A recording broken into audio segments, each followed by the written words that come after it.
India के खिलाफ पाकिस्तान की प्लेइंग 11 क्या होगी, कौन से 11 नाम जो वो इंडिया के अगेंस्ट कल मैदान में उतरेंगे दुबई के अंदर, क्योंकि कल जो मुकाबला है वो करो या मरो का मुकाबला है। अगर पाकिस्तान हारती है तो आईसीसी चैंपियन ट्रॉफी से बाहर हो जाएगी। अगर पाकिस्तान कल इंडिया को हरा देता है तो उसका चांस बच जाएगा आईसीसी चैंपियन ट्रॉफी के सेमीफाइनल का, यानी कि हार की तो कोई गुंजाइश ही नहीं है, बचती ही नहीं है हार की गुंजाइश। अगर आप थोड़ा सा पीछे गए तो आप टूर्नामेंट से बाहर गए, मतलब हारे तो बाहर, जीते तो सेमीफाइनल का रास्ता थोड़ा आपका खुल जाएगा। तो पाकिस्तान के कौन से 11 प्लेयर मैदान में उतरेंगे इस वीडियो में जायजा लेंगे। दो चेंजेस जो पॉसिबल मेरे हिसाब से होनी चाहिए। एक चेंज तो पक्की है, दूसरी तब्दीली क्या पता करते हैं या नहीं करते, लेकिन जो मैं प्लेइंग 11 बनाऊंगा वो बेहतर प्लेइंग 11 होगी, और जो जब अनाउंस होगी प्लेइंग 11 आप उसके साथ मैच करिएगा, वो प्लेइंग 11 कंफर्म होगी। बाकी सबसे पहले मैं आपको ये बता दूं, जो पाकिस्तान का पेस अटैक है वही रहने वाला है। नसीम, शाहीन, हारिस, ये तीनों प्लेइंग 11 में कल आपको इंडिया के अगेंस्ट खेलते हुए नजर आएंगे। इसमें कोई तब्दीली नहीं की जा रही। हालांकि शाहीन की बॉलिंग थोड़ी बहुत अच्छी नहीं है ये, लेकिन दुबई का विकेट डिफरेंट होगा, तो क्या पता शाहीन वहां पर इंडिया के अगेंस्ट अच्छी बॉलिंग करते हैं। और शाहीन नजर भी आता है जब इंडिया के अगेंस्ट मैच होता है तो वहां पर विकेट लेता हुआ नजर आता है। खासतौर पर रोहित शर्मा को तो शाहीन शाह अफरीदी घेर ही लेता है। तो पेस अटैक पाकिस्तान का वही है, शाहीन, हारिस, नसीम। हारिस रऊफ ने पिछले मैच में 83 रन दिए थे, लेकिन उम्मीद तो यही करेंगे कि इंडिया के अगेंस्ट हारिस रऊफ अच्छी बॉलिंग करें। वैसे तो हारिस रऊफ इंडिया के अगेंस्ट अच्छी बॉलिंग नहीं करते हैं, वो स्पेशलिटी मौजूद नहीं है हारिस के अंदर। नसीम शाह है, वो चीज मौजूद है, लेकिन उम्मीद यही करेंगे ये तीनों पेसर जो अनाउंस किए गए फिलवक्त अब तक जो रिपोर्ट आ रही है, यही तीनों पेसर आपको प्लेइंग 11 में इंडिया के अगेंस्ट खेलते हुए नजर आएंगे।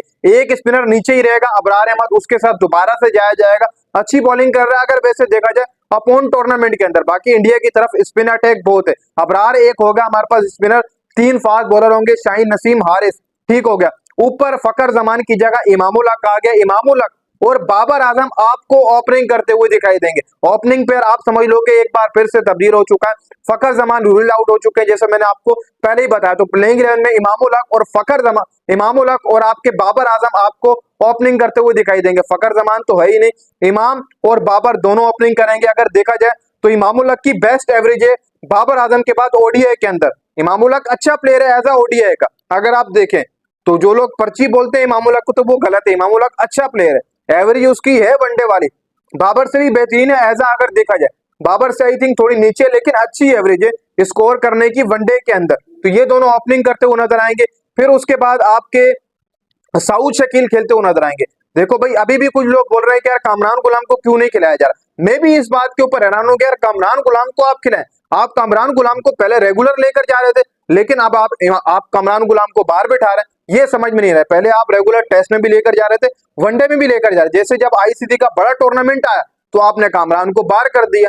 हालांकि सऊद शकील ने तो कोई बायलेटरल सीरीज खेली नहीं थी। पिछला पूरा साल देखें तो कामरान गुलाम आपसे लगातार खेलता हुआ आपकी तरफ से 11 के अंदर, टेस्ट के अंदर, वनडे के अंदर वो खेलता हुआ है, फिर भी सऊद को पता नहीं खिला रहा। और सऊद शकील की जो परफॉर्मेंस है वो सबसे खराब आ रही है इस वक्त, उसको होना ही नहीं चाहिए था सऊद को। तो सऊद शकील आपको खेलते हुए नजर आएंगे। क्या पता हो सकता है कि कामरान गुलाम को जो वो सऊद की जगह उतारा जाए, ये भी जो वो पॉसिबल हो सकता है। मैं तो यही कहूंगा कि आप लेकर आए कामरान गुलाम को, उसका हक बनता है। और ये करो मरो का मुकाबला है, अगर आप यही सोचेंगे, वैसे तो हमारी जो मैनेजमेंट है उसका शुरू से यही ज़हन होता है कि यार जो पिछले मैच में प्लेइंग 11 उतारी वही सेम उतार दीजिए। लेकिन मैं यहाँ पर ये कहूंगा कि यार जब आपने सऊद को इतने चांसेस दे दिए, ट्राई सीरीज में भी दिया, फिर उसके बाद अब आपने आकर चांसेस दिए चैंपियन ट्रॉफी में, तो उस लड़के ने क्या परफॉर्मेंस दी। आपने ओपनर भी भेजा पिछले मैच में, क्या परफॉर्मेंस है। तो इसलिए कामरान गुलाम को भाई आप प्लेइंग 11 में खिला लो इंडिया के अगेंस्ट, क्या पता वो लड़का बड़ा स्कोर कर दे वन डाउन नंबर के ऊपर। उसका वन डाउन नंबर भी बेटर है, खाली पड़ा है तो आप कामरान को खिलाओ भाई, वो उस नंबर के ऊपर अच्छी परफॉर्मेंस देता है। आपने ड्रॉप करके रखा हुआ सऊद को, पता नहीं आप किस लिहाज से खिला रहे हैं प्लेइंग 11 में। फिर उसके बाद भाई साहब आपके मोहम्मद रिजवान खेलते हुए नजर आएंगे। हो सकता है कि कामरान खेले या सऊद खेले मिडिल ऑर्डर अपना 3 के ऊपर। मेरे हिसाब से हो सकता है कि सऊद को ही खिलाएंगे, लेकिन मैं ये कहूंगा कि कामरान को होना चाहिए प्लेइंग 11 में। फिर उसके बाद भाई साहब आपके मोहम्मद रिजवान, सलमान अली आगा, तैयब ताहिर। मैं यही कहूंगा कि यार तैयब को ड्रॉप करें, आप फहीम को लें। उसके पीछे वजह ही बता दूं, क्योंकि तैयब एक तो बल्ले से कोई परफॉर्मेंस नहीं दे रहा, दूसरी बात ये है कि ना वो स्पिन करा सकता है। तो फिर आपने किस लिहाज से तैयब को भी रखा हुआ। तो मैं यही कहूंगा कि तैयब को भी ड्रॉप कर दें, फहीम को ले।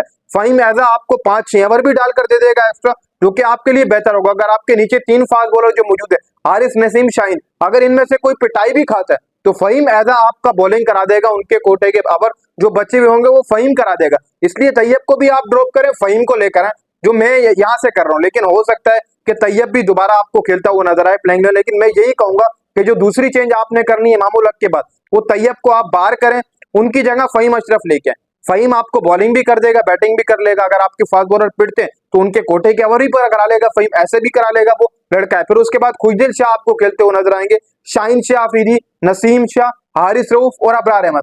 ये पाकिस्तान की 11 कंफर्म कल जो वो रहने वाली है। दोबारा आपको मैं बता देता हूँ, देखो भाई, इमामुल हक, बाबर आजम ओपनिंग करेंगे।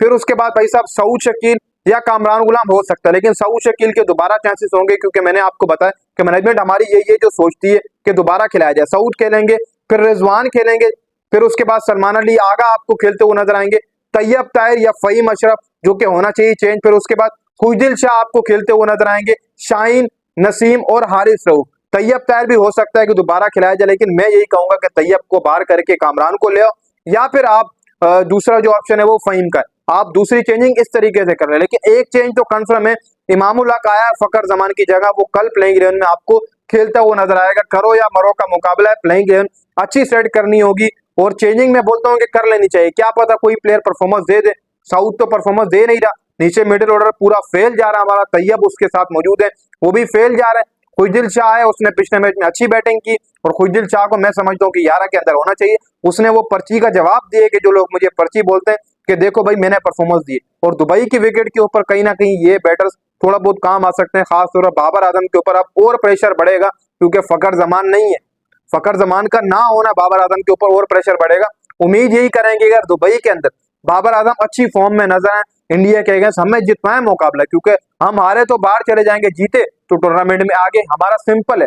तो हर प्लेयर को ये सोचना होगा कि यार टीम को 100% देना है, टीम को ही देना है 100%। अगर खुद के लिए 50, 40, 50 रन करेंगे तो फिर आप चैंपियन ट्रॉफी से बाहर हो जाएंगे। आपका बाबर आजम को 30 साल की एज हो गई है, अब बाबर आजम का हक बनता है कि 4-5 साल जो मेरी क्रिकेट है, देखो पीक टाइम यही होता है 30 के बाद 4 या 5 साल, फिर उसके बाद आपकी परफॉर्मेंस खत्म हो जाती है। तो बाबर आजम को चाहिए कि वो 3-4 साल इसमें अच्छी परफॉर्मेंस दे और पाकिस्तान को ऊपर लेकर जाए।